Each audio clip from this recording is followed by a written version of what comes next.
давоми 11 моҳи соли ҷорӣ масъулини шӯъбаи агентии меҳнат ва шуғли аҳолӣ дар шаҳри Хуҷанд беш аз 1000 нафар сокинони шаҳрро бо ҷойи кори доимӣ таъмин кардааст, ки ин рақам дар муқоиса ба ҳамин давраи соли гузашта нисбатан зиёд арзёбӣ карда мешавад.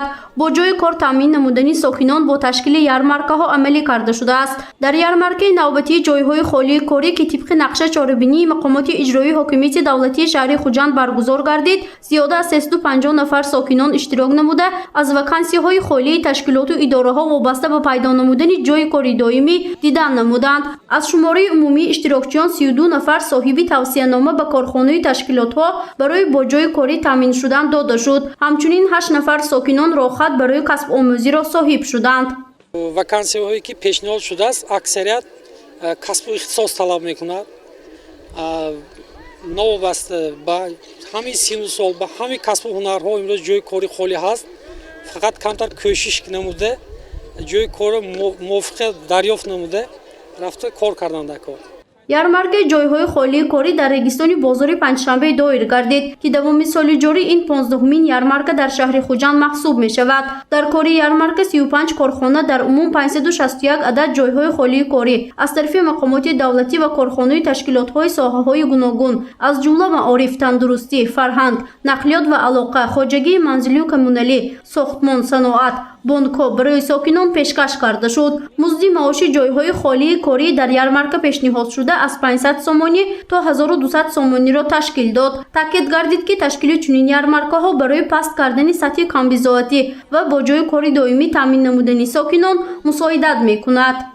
ва шаҳрвандон аз рӯйхати ҷойҳои кори холӣ дидан намуда ба худ корҳои ба худ муносибро пайдо намуда тибқи роҳхати шӯъбаи агентӣ ба кор равона шуда истоданд ва баробари ҳамин шахсоне ки касбу ҳунар надоранд, сокинони шаҳри Хуҷанд шӯъбаи агентӣ ба касбомӯзони фиристода мешавад.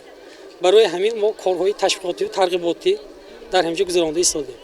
ярмаркаи ҷойҳои холии корӣ ба ҷанбасти маъракаи 16 рӯзи алайҳи хушунат бахшида шуд.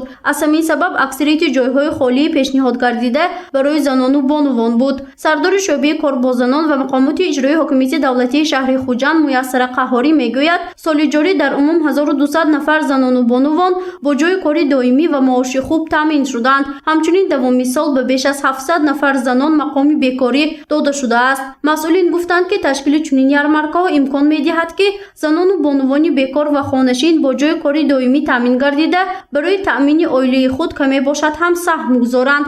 ҳамчунин бо ин васила сатҳи бекорӣ ва камбизоатӣ дар шаҳр паст карда мешавад.